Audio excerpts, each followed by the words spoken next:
Greetings of the day to all of you. In the last lecture, we had discussed the zero current switching topology of the resonant buck converter. We had discussed that whenever we are trying to turn a device off,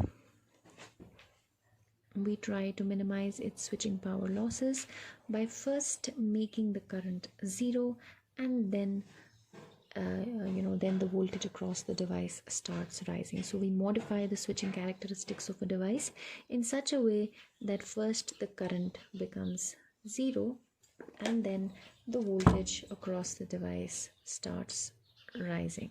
So this contributes to zero current switching. So this is voltage rising after the current has fallen to zero. Obviously, when there is current, there is no voltage, and when there is voltage, there is no current. So the switching power losses in such circuits are minimized. This was about zero current switching. Today we will discuss zero voltage switching during turn on. So when a device is turning on, we first try to make the voltage across the device fall. So if this is the voltage across the device, it will first fall to zero, and then the device current will start rising and the device will turn on. So obviously, because voltage has already fallen and then the current begins to rise, so this is zero voltage switching during turn on. Again, ZVS also contributes to almost zero switching power losses, and both ZVS and ZCS and ZVS are attained by means of resonant converters. Today we are going to discuss the zero voltage switching resonant buck converter.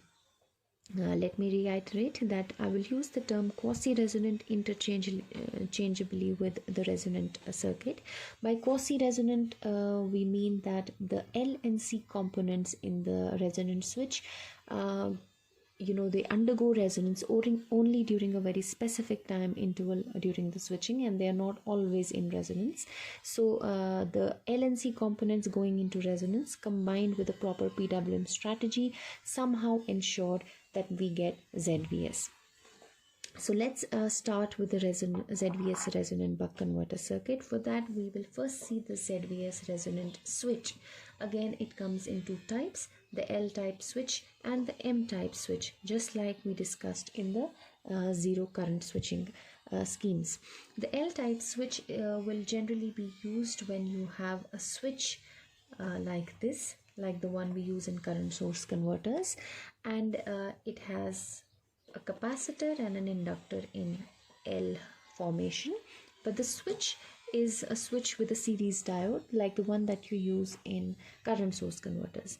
What is more common with ZVS switches is the M type of switch, which basically is used when your switch has an anti-parallel diode, and we know that these are more common in DC to DC converters as well as DC to AC converters of the voltage source type. So if this is your switch topology, then it is more likely that you are going to use an M type of resonant switch with a capacitor in parallel with the switch and an inductor in series. The diode over here is nothing but the anti-parallel diode or the body diode of the main device.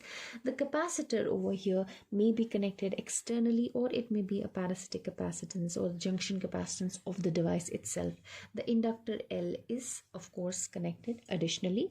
L and C are designed properly so that they undergo resonance during a specific time interval. Now let's go on to studying about the ZVS resonant buck converter.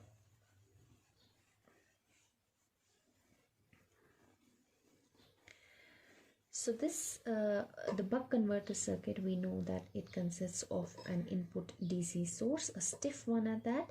Then you have a switch, of course, with an anti-parallel diode. We will use an M type of switch, resonant switch. So we will use a capacitor in shunt and an inductor in series. Thereafter, we have an anti-parallel diode.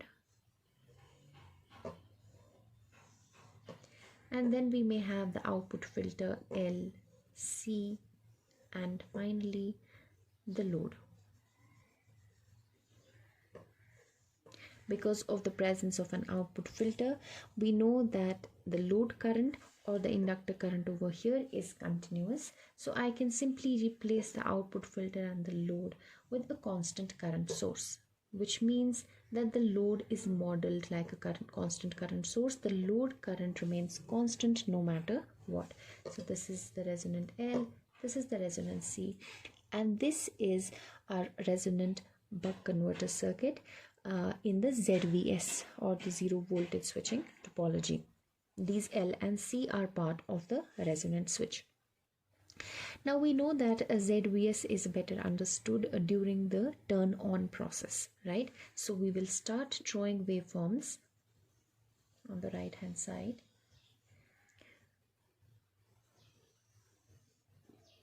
And when we switch the device on, we also need to see the preceding behavior of the circuit before the device was switched on. So we will begin our mathematical analysis at the time when the switch is turned off. So this is the switching pulse to this device, and at t equal to 0, which is this point, this pulse is turned off. And from here we begin our analysis to the point where we again give the pulse and we see that it is a ZVS, okay, operation.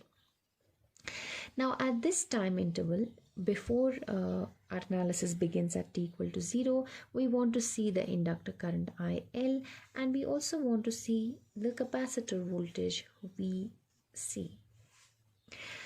When the switch was on, that is before our analysis began, which means that the switch was conducting, the inductor was also carrying this current, of course the diode was off. So the entire switch current was being carried through the inductor, and it was also the load current. So the inductor current was equal to the load current before the switch was turned off. So this is I0 before the switch is turned off. And when the switch is conducting, which is in this interval before our analysis begins, when the switch is conducting, the capacitor voltage is simply 0 because the device is conducting and the capacitor is directly connected across the device. So the capacitor voltage is 0, the inductor current is equal to I0 before analysis begins. So these are our initial conditions. And at time equal to 0, the capacitor, the switch is turned off. Now that the switch is turned off, you cannot suddenly interrupt current through this inductor. The switch turns off, it immediately withdraws all current, but then the current goes through the capacitor and starts charging the capacitor.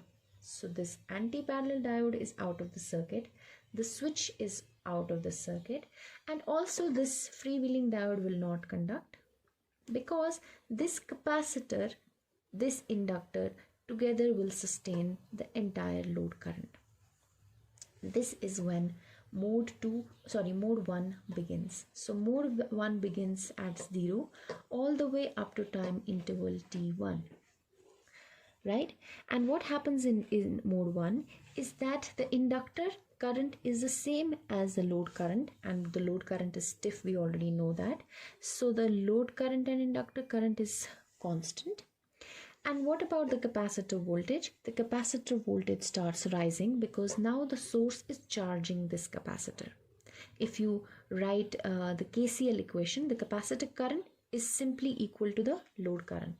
So C dV by dt is equal to I0, where this can be written as VC because it's the capacitor voltage.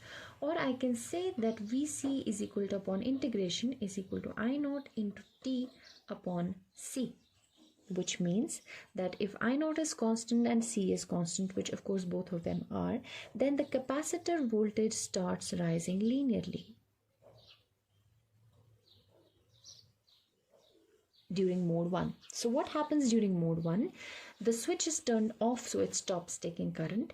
The current now goes through the capacitor, starts charging the capacitor, and the capacitor potential starts rising. The inductor and the load current is the same and it is held constant. At some interval t1, so this was at 0 and then at t1 mode 1 ends, this capacitor voltage becomes equal to the input voltage Vin, and that is exactly where mode 1 comes to an end. You can also find out the value of T1.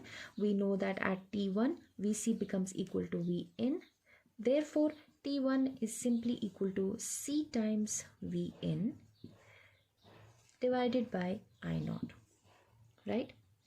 Now what happens at the end of mode 1, that is at the end of time t1, is that the capacitor voltage has become equal to the input voltage, which means that now there is opposition to the flow of current in this part of the circuit, right, through the capacitor and through the L, which means that now this entire I naught cannot be sustained through this path, and I naught will find an alternative path through the diode.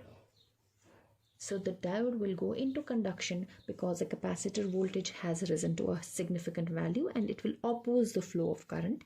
Therefore, there will be very small and decreasing current flowing through this part of the circuit, and most of the current, load current, will go through the diode. And this is the mode 2, which begins at T1 and it ends at some time interval T2. Now let's see what happens during mode 2. So during mode 2, we know that most of the current is being taken by the diode, and the current flowing through this branch is a very small portion of I naught and a decreasing portion, right? Now let's try to do the mathematical treatment for this. We have input voltage is equal to capacitor voltage plus LdI by dt, inductor current, voltage across the inductor. And we also have another equation, which is the equation of KCL, that is capacitor current is equal to the inductor current. So we have C dVc by dt is equal to IL. Remember, IL this time is not equal to I naught because the diode is also conducting.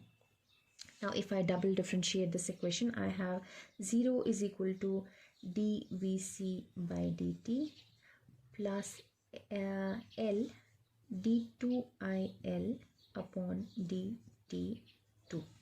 I can simply substitute this KCL equation into this double differential of the KVL equation, and I will get LC d2IL upon dt2 plus IL is equal to 0. So this is the differential equation governing my inductor current.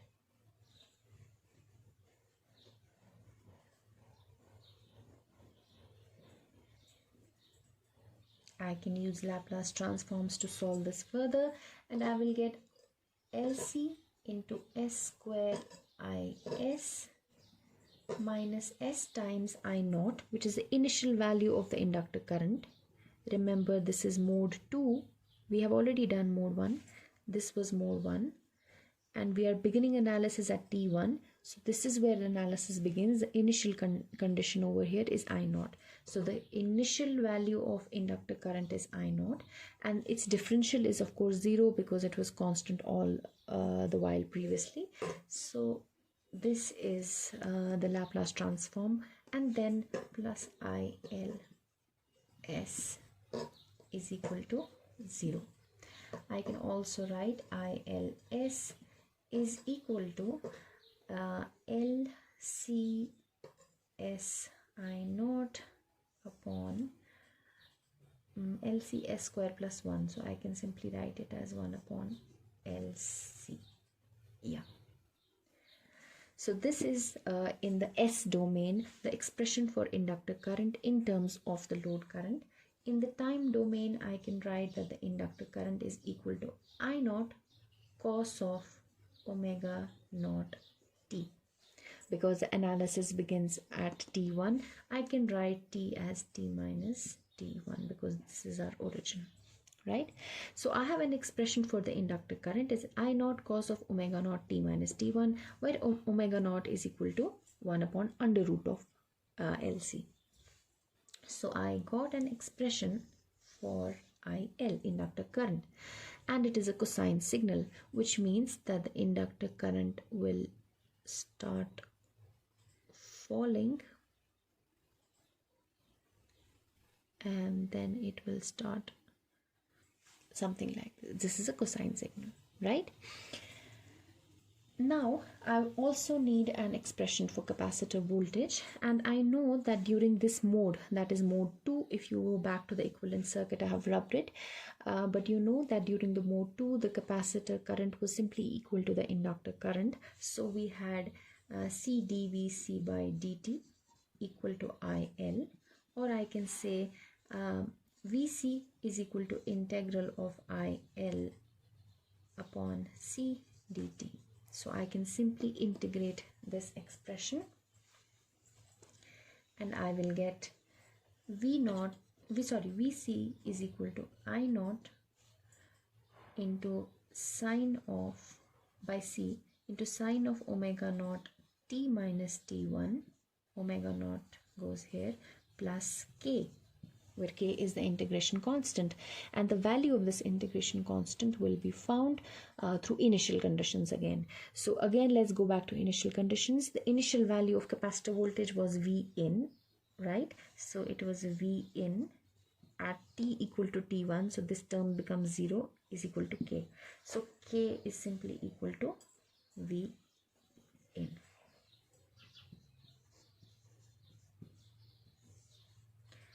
Now this is the value of capacitor voltage during the time interval starting from t1, that is during mode 2. Now let's try to plot it.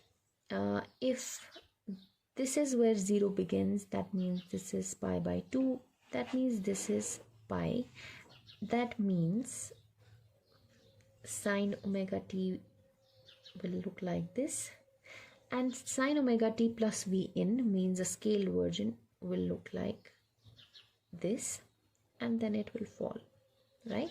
So it's just a DC scaled version of sine.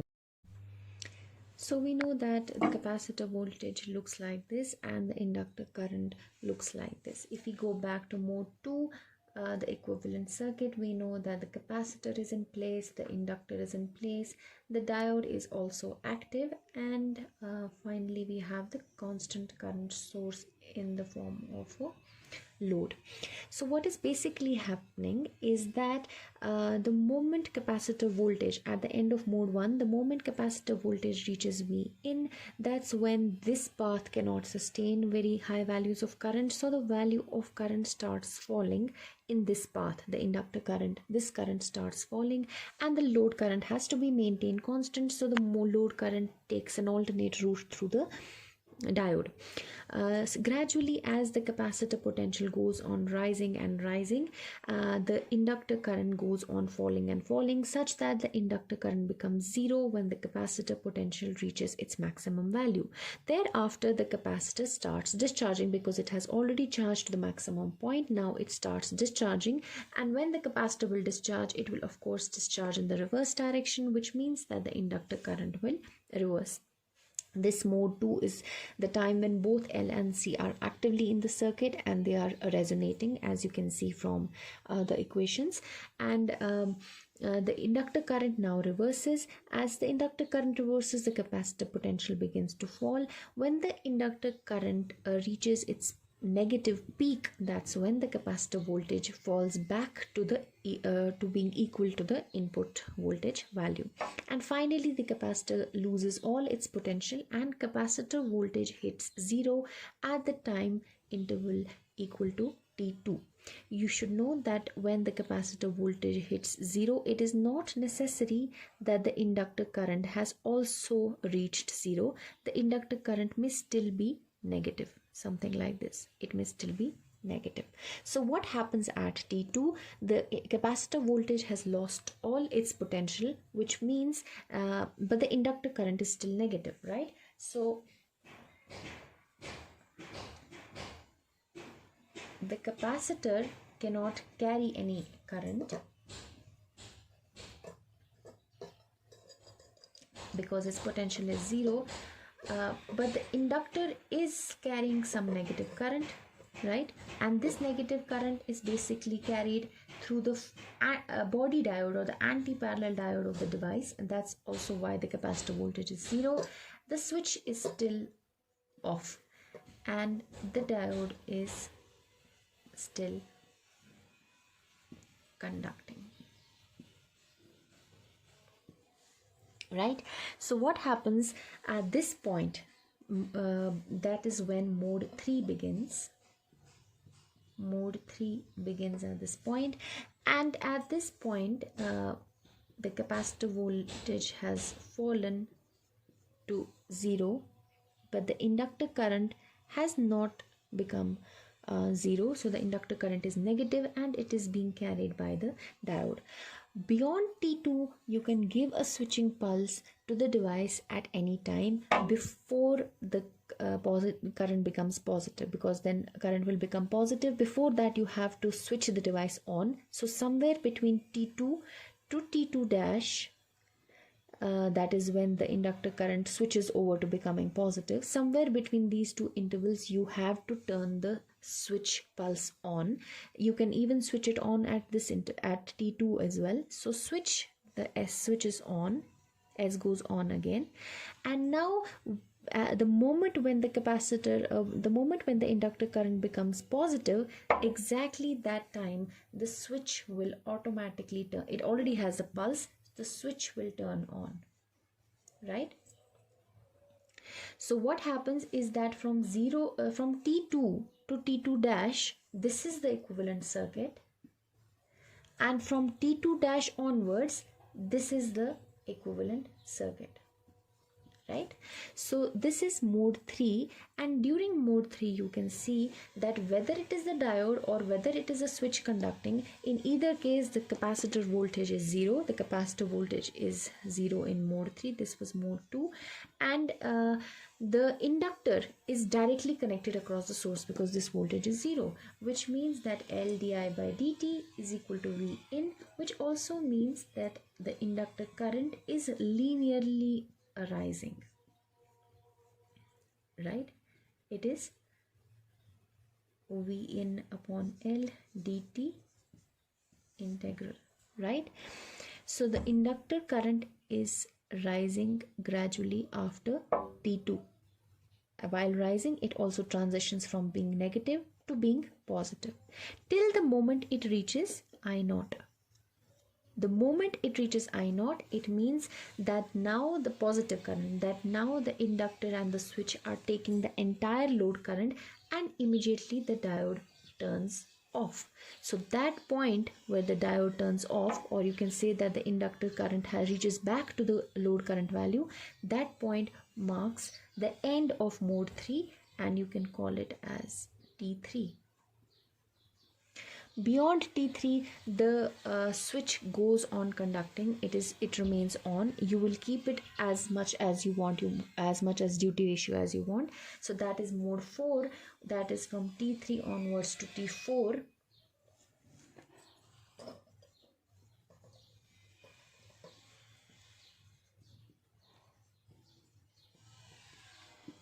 That is when the switch has taken over the entire the entire load current, and the diode has turned off completely, right? So this is mode 4, and the diode continues to remain off. The switch continues to remain on as long as you want the pulse to stay high, depending upon the duty ratio. What is interesting is the switch current, while it starts taking up that current, this current starts rising when the voltage has already across the device has already become 0. So this is what is ZVS, or zero voltage switching, because voltage across the capacitor is nothing but voltage across the device itself.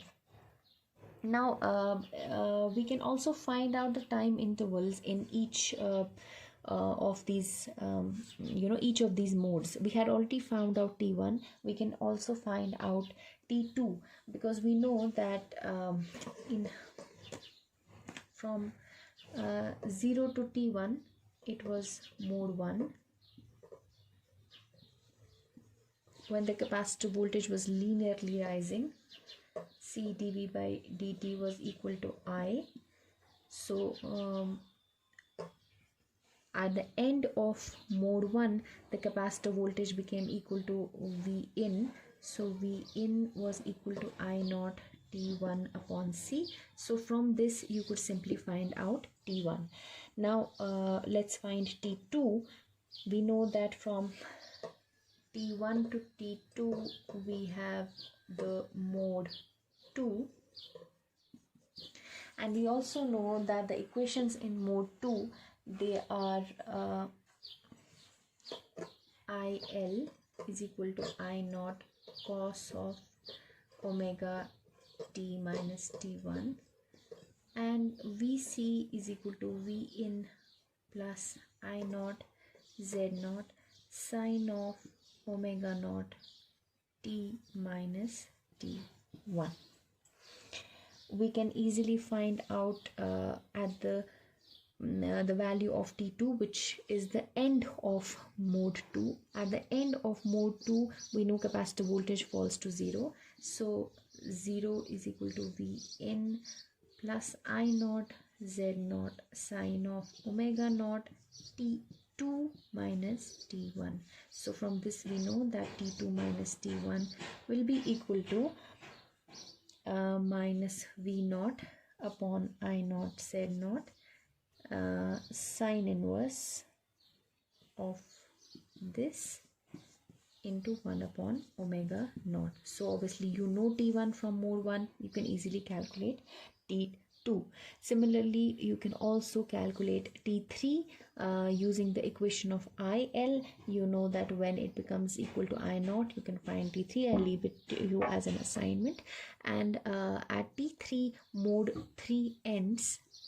That is when the device takes up all the load current and the diode, freewheeling diode, goes off. That's when you have gone into complete conduction. The device has completely turned on at 0 voltage. So this was about 0 voltage switching. To understand these better, if you want to read some literature, I would suggest you to read Isa Batarse, the book by Isa Batarse. It has given it more explicitly as compared to other books. So that was all about 0 voltage switching, and now we will start with space vector analysis with multi-level converters. That's all for today. If you have any doubts or queries, please keep me posted. Thank you.